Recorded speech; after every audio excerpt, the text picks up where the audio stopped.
Hi, everyone, and thanks once again for joining us. It's a new week. It's looking beautiful. We are energized. We're in full color.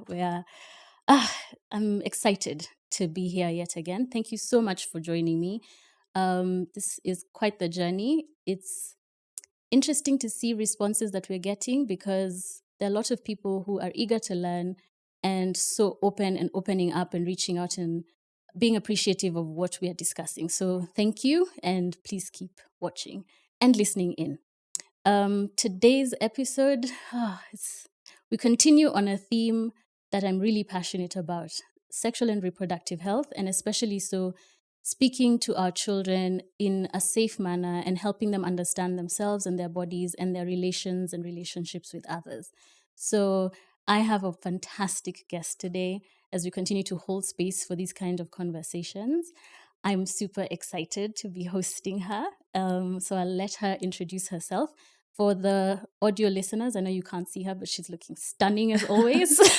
Thank you. So maybe check us out on YouTube so that you can see. Yes, and Dr. Claire is wearing pink in honor of me, I hope. Of course. I had to. So nice. I love it. My name is Pinky Ghelani. I am a former media presenter, but now very much in the social media space in regards to continuing using my platform or my voice to spread knowledge. I work very much within the women empowerment space. So I have created something called What Women Want, of which Dr. Claire was a guest. Yes. She was a speaker at the summit this year, and that's where we met. Yeah, and that's it was where such I a fantastic summit. Thank you did such a good job. Thank you so much. Lots of empowering topics on so many different aspects of womanhood, and that was beautifully done. Yeah, so because of that, I call myself a conversation curator. Lovely. I bring together people who create conversations and have conversations such as this that are sometimes not always comfortable, but they are necessary in order for us to change. And I'm the director of Pinky Media. So Pinky, Pinke, is produced in Kenya Media. Lovely. And it's a play on, my name. Your name, of course. I think that's one of the most unique attributes about you is that you have such a fun name as well. Yeah, I know. When I was in radio, when I was in Capital FM, I had a pink car. Oh, wow. And a lot of people were like, why do you have a pink car? I'm like, well, you can't have a car colored Mary. So I have a car colored pink. That's lovely. It's after my name. Yeah, it's branding. Yeah, but as I'm getting older as well, people are like, really? Pinky? I'm like, yeah, that's my name. Okay, yeah, true. Because that does change. It does, of course. And then I'm like, should I change it? But because it's such a, it's become a household name within. It really is. It's your brand. It's literally who your brand. I am. If you gave me a different name, I'd be like, who's that? Exactly. So at 60, when I go gray, I will dye my hair pink. So I'll be that fun I'm here for grandma. it. I'm actually here for it. Today we have you on here for your role as a mom. Right. And just to get a little bit of an idea in terms of your journey so far. Sure. Tell us a little bit about that and about your kids as well. So I got married when I was 30 years old, which is considered old, especially in my community. It's very old. But that's just how it was meant to be. And at, I think, the age of 31 or 32, I conceived and I lost that pregnancy. Right. So that was the beginning of my journey in terms of miscarriages. I've had 4 miscarriages in total. Right. But I'm very grateful that I'm a mummy of 2 beautiful children mummy of 6 in total. Right. 4 are in heaven and 2 are here with me. But if you really ask everyone, I'm a mummy of many because I have animals, fur babies as well. Yeah. But motherhood is something that I thought would be my right. It's a birthright as a woman that, oh my God, every woman is born to be a mother. It's going to happen regardless. Yeah, and that's where I started discovering, no, maybe we need to be more educated as girls and women on our nutrition, on how we look after our bodies, on our period cycles. And how regular, what they look like, all those things that you don't want to look at when you're younger. It's like yucky and icky. And you actually take for granted. Yes, and take for granted. Yeah. So that's what made me more aware of my body, my cycles, and what needs to happen and what is considered normal, what is not normal. And so that's how I started off my motherhood journey. Lovely. Yeah. And you have a girl and a boy? Yes, my girl Ariana is 12 years old. Okay. My son is Aryan. Their names are similar. I'll tell you why. He's 8. Mm-hmm. So they have similar names because I always wanted twins. Oh. I was like, I will keep them as similar as possible. So even sometimes I put them in matching clothes, and they're like really? matching colors, not dresses on both of them. And they're like, Mom, this is so boring. Yeah, but hey, I'm living, like I'm I'm living being my that dream mom. through you guys. Yes. Lovely. So now you're in the preteen phase. Wow. Especially with your daughter. How does that feel? It's very interesting. Initially everyone used to say, this passes so fast. You should really enjoy it, savor the moments. And I didn't realize that it really does. So even when I look at their photos of a year or 2 years ago, the growth, the changes, it's huge. And I do, I do miss them being little and cuddlier and wanting to be around listening mommy. to me all the time, not challenging me. So as she's 12, I've again just had to go back into being more aware of the fact that her body is changing, her hormones are changing, her moods therefore are changing. She's stepping into her own personality where she's going to give me some pushback. Not me, us. So I'm not a single mom. The dad is very much involved. So it's very interesting that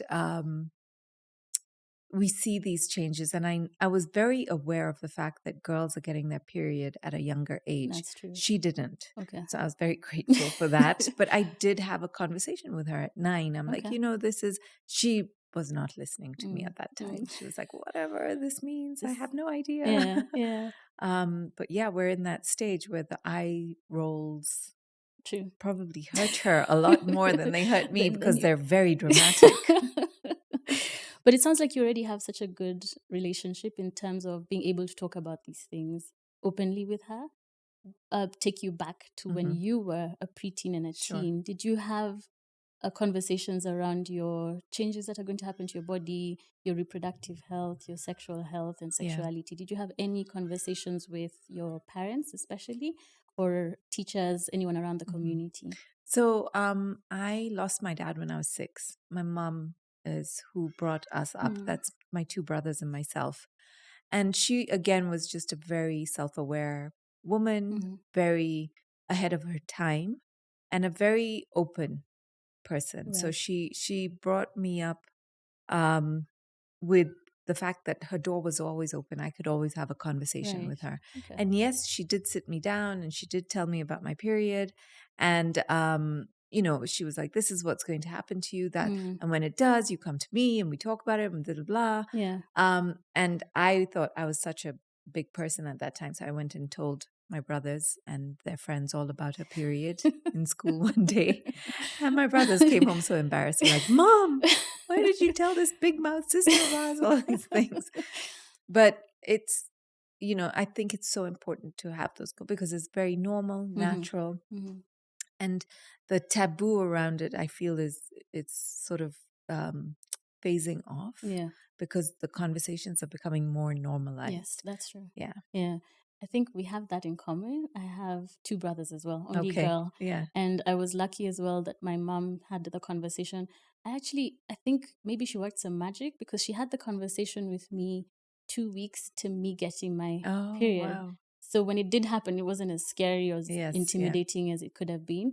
I now know I'm a obstetrician gynecologist, but now got a received diagnosis of having endometriosis very recently. Okay. So growing up, my period was painful from day 1. Wow. And if they hadn't prepared me, if my mom and dad didn't understand what was going on, I think I would have struggled a lot more than I actually did. Right. So I think, like you said, it's so important to have these conversations, even at a very basic level, just starting from a point where this child will understand what I'm talking about and it's age appropriate and not overwhelming them with too much information, but don't leave them to be surprised and shocked. Exactly. Because I feel like if I had to navigate getting a period and then had to also understand the pain at the same time, that would have been 2 different things and very hard for a little person because, at that age, you're still very little. Yeah. Yeah. I remember the other day I don't know what I was doing. I was in bed and my daughter came in and I said,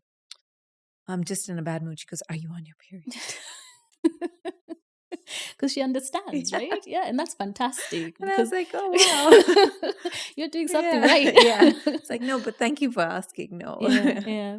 And what's been your approach for you and your husband talking to your son as well? So just not sugarcoating anything, making them very aware of their body parts.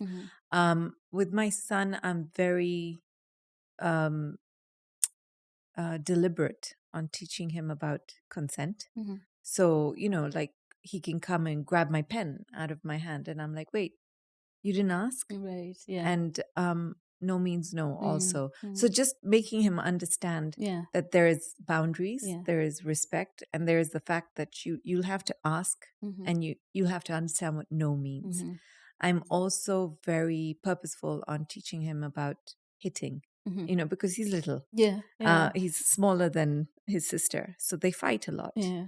But I'm always educating him on, as he gets older, he'll get stronger. So boys are stronger than girls, just physically. It's there. It's of course. So if he does that, he can really hurt, his sister or a girl. You don't go around hitting women, or your friends in school. You don't do that. Right. So it's just that's what I'm bringing to him for now. I think the education or the conversation around sex or sexual awareness, not yet. Not yet. Yeah. Okay. Although he does ask me how do babies come into this world? Yeah. I had that conversation with you. So I really like that you're very purposeful and conscious about what you're teaching them and what stages, because one of the things we really do encourage is being age appropriate. Yes. Because when a child comes to you with a curiosity, a lot of the times we come at them with a response that's at an adult level. Yes, yeah. You're assuming they're asking at your level. Yeah. You need to really sit and ask several questions and just figure out just how much information are you Do looking they for. know? Yeah.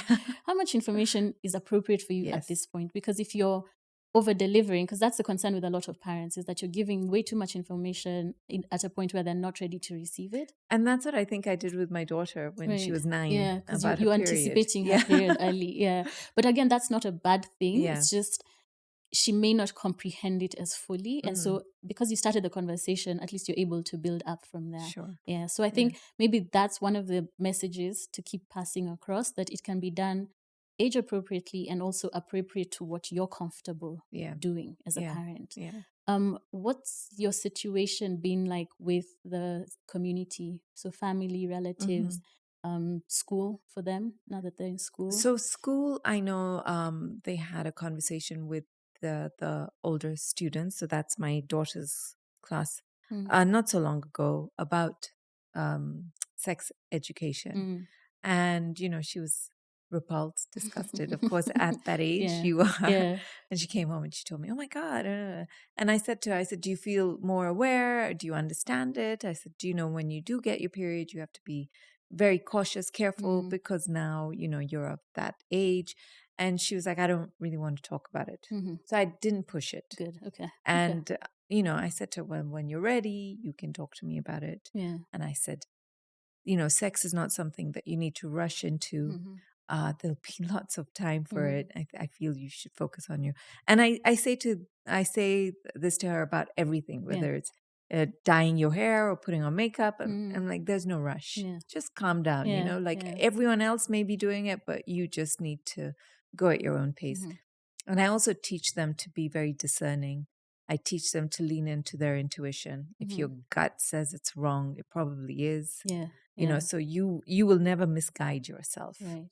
So don't listen to peer pressure. Right. I mean, it's hard. It's hard to be a teenager today, I feel. Yeah. There's too much pressure. There's a lot of pressure, and it's not just from their surrounding, it's also online. It's so much. Especially, so there's so much going on the internet. And again, it's difficult to police as a parent, so you're better off educating and preparing them. And sort of also being a safe space for them to be able to come to with questions or concerns if they see something they're not too happy sure with about, or too sure about. They can come to you. And I think that's a win in itself. Well, I hope it stays like you never know, because and that's a concern, I think, for me as a parent, is that you just don't know when they switch or when you lose them. And that's why I feel like I don't want to be too much. Yeah. And that's why I'm glad my husband sort of grounds me. He's like, just take it easy. Yeah. But I also don't want to be that person who's like, yeah, I'd let them do whatever they want to do. Yeah. No, like I think they need a little bit of parenting. It's yes. key. Yeah, exactly. How do you feel about school participating in their education when it comes to I matters feel, reproduction and sexual? I mean, it's biology. So by all means, go ahead and educate them, but don't teach them on their sexuality. Okay. Don't push agendas. Okay. That's what I feel. Okay. And I don't see that happening. Yeah. I do see it happening in the West, which is why I'm sort of, because we tend to follow the West. That's true. That's true. So I'm just concerned about pushing agendas. It's fine for you to educate my child on what is education, because that's your role as a teacher. You're educating my children. But I feel that it's really important that you know your boundaries as a teacher. Okay. Sexuality is not for a teacher to guide on, advise on, what's the word? Implant an idea on. Right. Okay. Yeah. Okay. I fully respect that opinion. It's fully just my feeling. Yeah. What about like church leaders, the politics and the policies that we have in place, the laws that we have in the country? Who should be educating us on that? Because it's one of the gaps we still have. Yeah. And it's mostly every time something is brought up that sort of guides us on how we should go about it, it's sort of shut down because one or two things are picked out and that's what's amplified. For example, with the reproductive health bill that's been sitting since 2015, and it's full of such important guidelines and information and changes to the law that would help, especially now that, like, for example, parenting is different now. We have surrogacy for people and IVF for people who are not able to conceive on their own. But as it stands, we don't have laws that help to guide things like that. So what's your opinion on policymakers' role and it's such a tricky one community religion? because it's such a sensitive topic, especially in a country like Kenya. And because so much happens around our religious leaders who have so much say on what goes on, I feel like what we need to do is become more aware, a bit more educated, a bit more open in regards to the way the world is going, because it's happening across the board around the world. However, we as parents, as teachers, as religious leaders, we need to continue to instill values and principles within our community and therefore into our children to remind us who we are, so we don't get lost and confused and swayed this way or that way. I think identity is so important. We need to know exactly who we are. There is this whole debate that's going on about what is a woman. And I see it and I follow it. And sometimes it really bothers me because it's obvious what a woman is. A woman is somebody who's born with a vagina, ovaries, can reproduce, has a period. But they're trying to take that away. They're trying to say, no, a woman is somebody who identifies as a woman. And, there was something that I was watching on, I don't know what it was, one of the social media platforms where a transgender woman was trying to nurse her child. Right. Okay. And biologically, you're a doctor. Am I right in saying it's impossible? Yeah, biologically, yes. True, right? True. Biologically, it's impossible. And, she was getting frustrated. So she started crying and it was a whole video. And that to me is concerning because now if my child was to watch that, it's very confusing. That's true. But is that a man? Is that a woman? What's going on? So that's why I say, but I respect everyone. You do what you need to do. Please be who you are, who you feel you are. But when you try and push your agenda on little kids, and again, I don't know if I'm right in saying this. As a doctor, you may or may not know this, but they say that risk is not formed in the human brain until the age of 27. Yeah, that's true. Right? That's actually true, yeah. See? And if we are taking risks before that, which is why teenagers do what they do, they're like crazy. Yeah, you don't have the full understanding of what a can real go risk wrong. is. Yeah. So if you are changing your sex, or you're changing from man to woman, woman to man, at a young age, you don't know the complications until over Later. 27. Mm. So, like I said, let everyone do what they need to do. Yes, be you, find out who you are, but don't impose anything on us. Yeah. And until we're 27, we really don't know what risks we're taking. So allow us to discover that. Yeah, I agree, because again, it's very easy to push agendas from either side of the narrative. And we do, like you said, it's about accepting that there's diversity, accepting that we need to respect each other, and everybody has the rights that we need to respect around person, a person in your physicality and what you feel comfortable being, or what you have access to. But then you don't need to impose anything on anyone else. We don't want to impose anything. Like when it comes to, for example, as we're discussing today, sexuality, comprehensive sexuality education, that's what the title is, but it's broader than talking about sexuality. Yeah. If anything, it doesn't actually focus on talking about sex and sexuality. It's about the physicality of it, understanding what happens with the body, understanding what is right and what's wrong, what can I do to someone else, and what, consent and all of that. It doesn't mean then I come in with my agenda because I want to pass a certain message. And so that's what I'm supposed to do during this class. And just like you said, just keep it broad, keep it educational. Let us learn what we need to learn, and then guide as other exposure to everything else happens. Because that's where the real challenge is. You can be teaching all you can at home and in school, but then if I have access to the internet, I need to be able to know I can trust mommy, daddy enough to come and ask the questions instead of taking everything at face value. So I like that point of, let's be careful. There are boundaries to also respect. And I think it's also a collaborative effort where parents need to be allowed to have an idea and understanding of what's being taught. And also an agreement that this is what we're comfortable with, this is what we're not, and let's not cross lines. And I really think it's also just going back to our identity and finding out, or ensuring, like letting our kids know that. Stay grounded. Stay grounded and know who you are. You bring up a very interesting aspect. Culture does and should play a role in the type of education that's being taught. And this is, again, we have so many diverse cultures, and there's so many communities that handle this topic very differently. And instead of shaming them or assuming that, okay, no, we absolutely will not talk about this, or you have to talk about it in certain ways, you have to respect that they have their own approach. And just helping them understand that this is what you should cover, and cover it in a respectful manner. But then I'm not going to shame you for introducing it in the way your culture says is best. Yeah.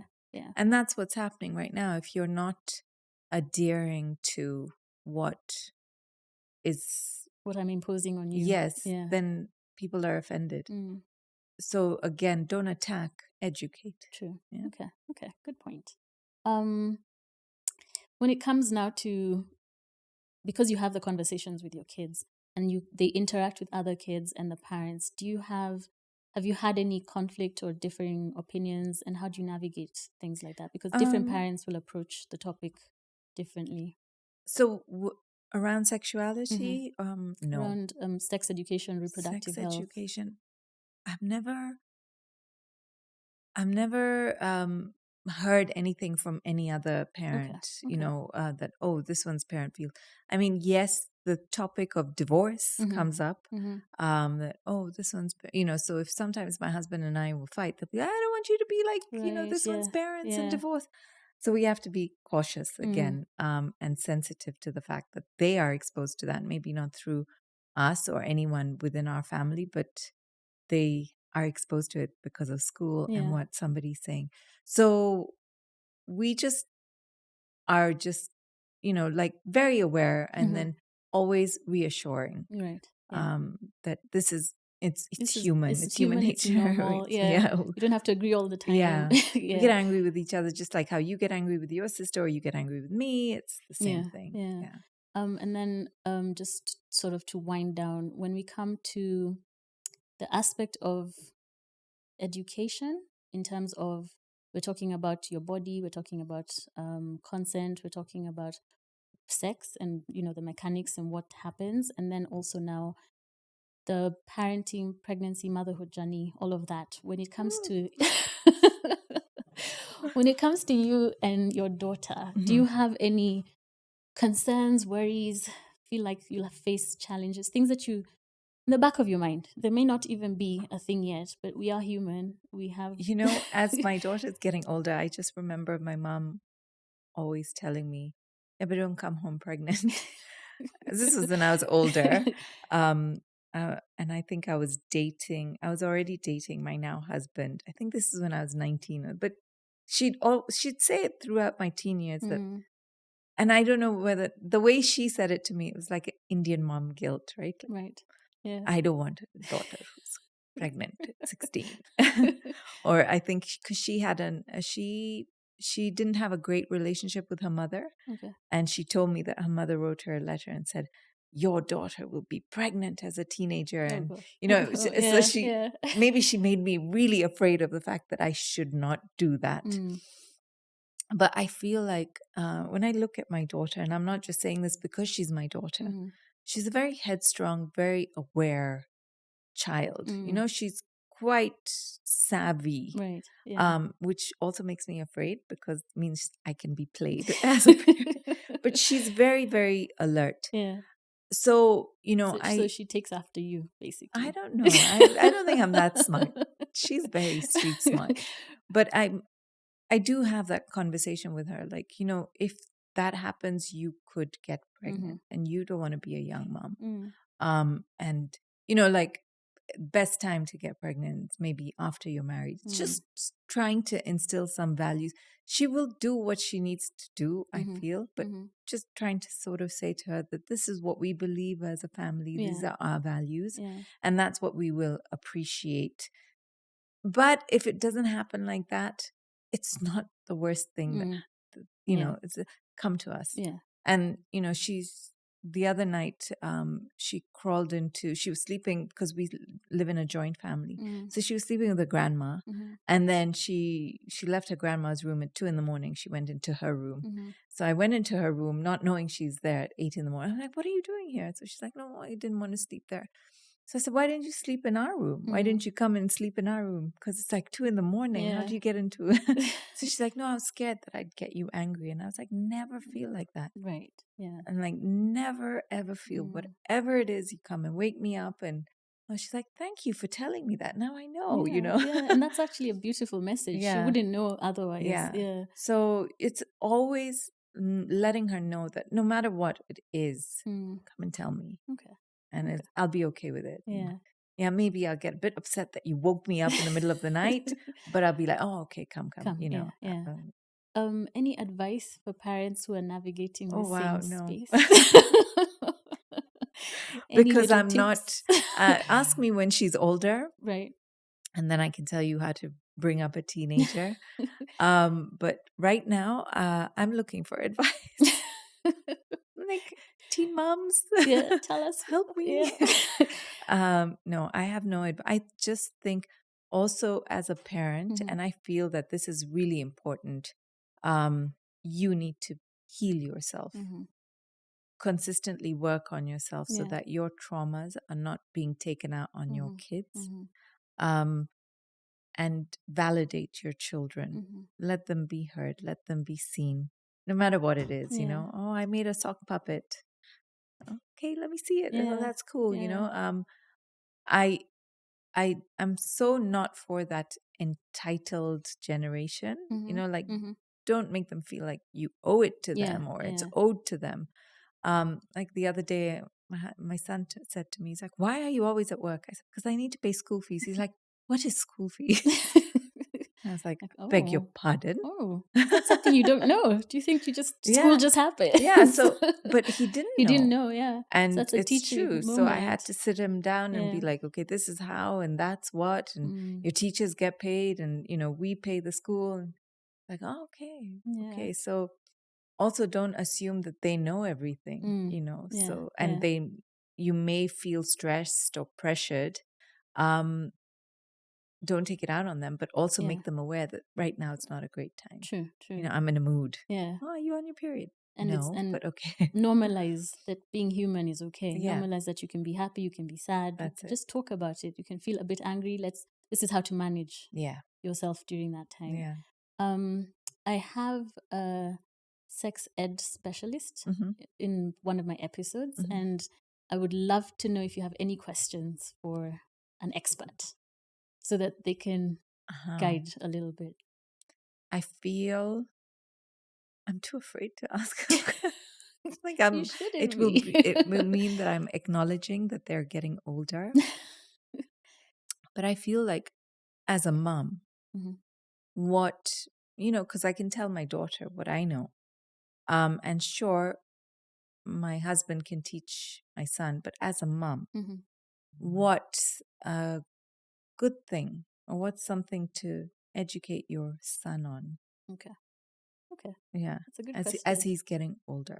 Yeah. Okay. I like that question because as women, it's difficult to wrap your mind around what boys go through. What do boys go through? What do they need to know?